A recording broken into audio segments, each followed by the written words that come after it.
Donc, bonjour et bienvenue à ce point de presse de Québec solidaire. Prenons la parole Vincent Marsal, député de Rosemont, Valérie Sanson, qui est DG de Réplique Estrie, et Marie-Hélène Hébert, qui est la directrice générale de Miels Québec. Monsieur Marsal. Merci Camille. Alors, bonjour. D'abord, je veux saluer nos invités qui sont ici aujourd'hui, évidemment, pour parler de prévention et de lutte au VIH-Sida, les gens de Réplique Estrie, les gens de Montréal aussi. Merci d'abord pour votre travail extraordinaire. On vous accueille ici chaque année. Chaque année, on fait un peu les mêmes constats. Et puis, ces années-ci, malheureusement, on fait un constat assez grave que la situation ne s'améliore pas. Au contraire, on détecte de plus en plus de cas. Il semble y avoir eu un certain relâchement quant au dépistage, quant aux moyens sur le terrain aussi. J'ai déposé ce matin une motion qui a été unanimement approuvée, adoptée par l'Assemblée nationale. Je suis heureux d'avoir entendu le ministre de la Santé qui a reconnu qu'on a un peu baissé les bras, et je pense qu'il disait vrai, je pense qu'il est sincère. On a un peu baissé les bras dans notre lutte au VIH-Sida. Je l'ai aussi entendu dire, après ce constat, qu'il faut mettre davantage d'efforts, donc davantage de moyens. C'est ce qu'on veut, c'est ce qu'on doit faire.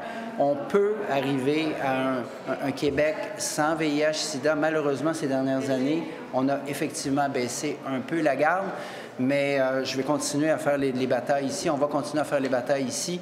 Je prends pour acquis que tous les partis du gouvernement et de l'opposition sont à la même place quant à cette lutte absolument essentielle.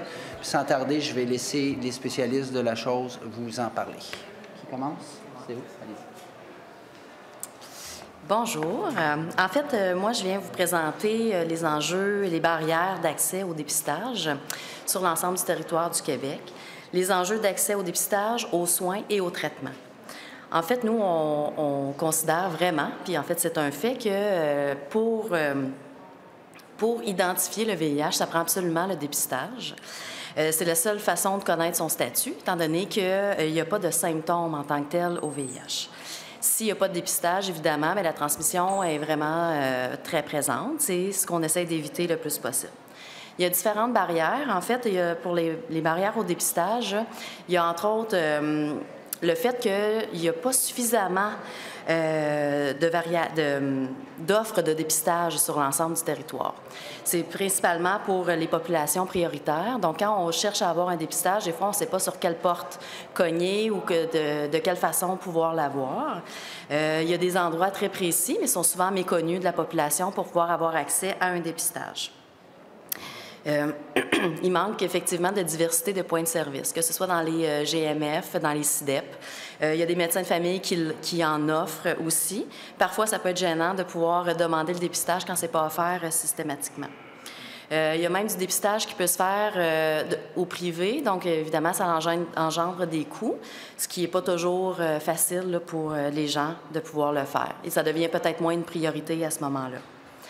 Il y a aussi le fait que les horaires sont souvent compliqués ou inaccessibles, soit pour les travailleurs. Fait que des horaires de soir, il y en a très peu. Donc, ça met encore là une barrière là, pour le dépistage. Sans oublier aussi le manque de personnel. On comprend que la prévention, à certains moments, n'est pas toujours la priorité, puis qu'il y a d'autres urgences qui sont très importantes. Mais si on ne met pas de l'avant la prévention, comme le dépistage, puis si on ne met pas des infirmières en remplacement quand on soit en congé ou en congé de maternité, exemple, bien, ça fait vraiment un trou de service. Puis à ce moment-là, bien, on échappe vraiment plein de possibilités de pouvoir traiter le VIH.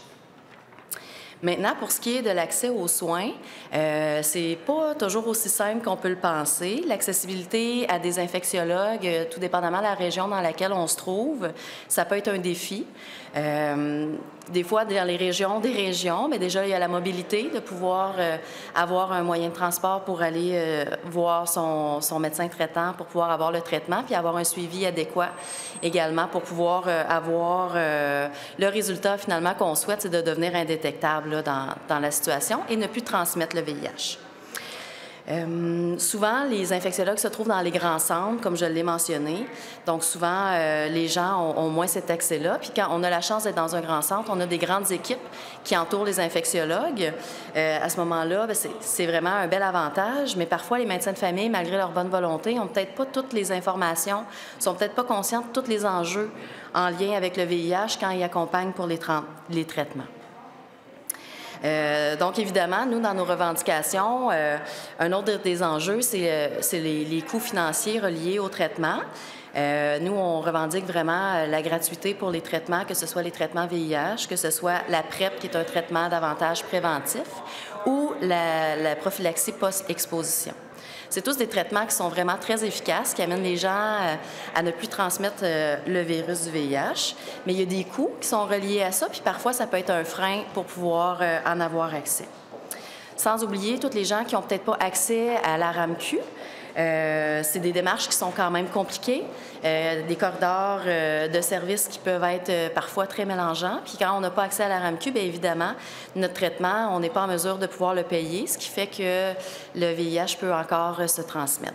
Donc vraiment, il manque d'informations et d'accompagnement, que ce soit de la part d'organismes communautaires ou même il y a des soutiens financiers, entre autres des compagnies pharmaceutiques qui sont très peu connues, qui peuvent aussi faciliter vraiment l'adhérence au traitement.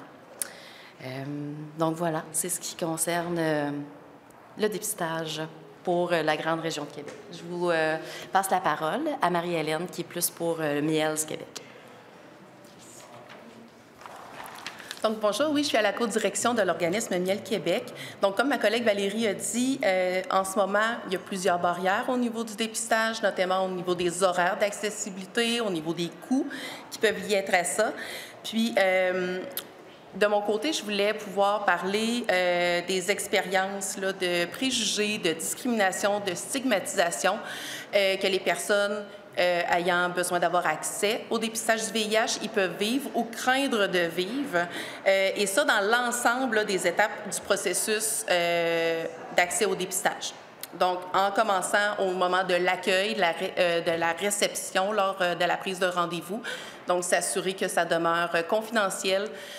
Tout ce qui est aussi au niveau dans la réception pour aller chercher un dépistage, d'avoir à nommer des facteurs là, de les emmener à s'identifier à une population clé qui peuvent leur donner accès à ce dépistage-là. Aussi, il y a des événements de stigmatisation, de préjugés qui ont lieu aussi lors des contacts avec différents professionnels de la santé, puis sans oublier aussi la crainte que les personnes peuvent avoir de vivre des préjugés dans l'ensemble des suivis médicaux futurs qu'ils vont pouvoir avoir, puisque c'est des informations sensibles qui vont être inscrites à leur dossier. Et toute cette réalité-là, pour nous, est liée au fait que c'est seulement certaines populations spécifiques qui ont présentement accès gratuitement au dépistage, plutôt que l'ensemble de la population. Évidemment, on le sait, on le voit avec les dernières données, la pandémie a eu des impacts sur l'accès au dépistage. On commence tout juste à en avoir les impacts. On ne peut pas se permettre que la prochaine urgence sanitaire vienne annuler les activités de dépistage pour la population, mais particulièrement pour les personnes en situation de vulnérabilité ou qui sont plus éloignées du système de santé. Des bonnes nouvelles. Ma collègue Valérie a nommé certaines solutions. On en a aussi, notamment de pouvoir offrir des campagnes de dépistage accessibles pour l'ensemble de la population. Offrir également des dépistages de masse, de la même façon qu'on le fait déjà pour des campagnes de vaccination. On propose aussi d'organiser des campagnes d'information et de sensibilisation pour la population en général pour bien faire connaître le VIH et les risques qui y sont liés, comme quoi que c'est toujours là, une lutte là, qui est actuelle de nos jours. On souhaite aussi qu'il y ait un renforcement ou en fait une mise en place de formation continue pour l'ensemble des professionnels quant aux bonnes pratiques liées à l'intervention en lien avec le VIH et les ITSS. Tout à l'heure, je vous parlais de stigmatisation. On ne croit pas que c'est lié individuellement aux professionnels de la santé de faire des faux pas dans ce sens-là. Toutefois, il y a un grand manque de formation à ce niveau-là. Puis, il y a différents organismes en ce moment qui existent, comme le nôtre, qui offrent des formations auprès des professionnels et qui mettent même en place des plateformes en ligne de formation continue pour l'ensemble des professionnels, autant au niveau communautaire que du milieu de la santé. Donc, on dispose déjà d'outils pour pouvoir là, outiller nos équipes. On souhaite aussi qu'ils puissent avoir des méthodes pour faciliter l'accès à un rendez-vous pour un dépistage, parce qu'en ce moment, pour certaines populations, réussir à avoir un rendez-vous, c'est déjà une première étape qui est très complexe. Comme on parlait tout à l'heure, ma collègue Valérie le nommait, au niveau des plages horaires de dépistage, de notre côté, les plages horaires de dépistage de soir sont et de loin les plus prisées. Donc, on favorise vraiment une plus grande diversité de plages horaires afin de permettre là, à l'ensemble de la population de pouvoir avoir accès facilement à ces dépistages-là.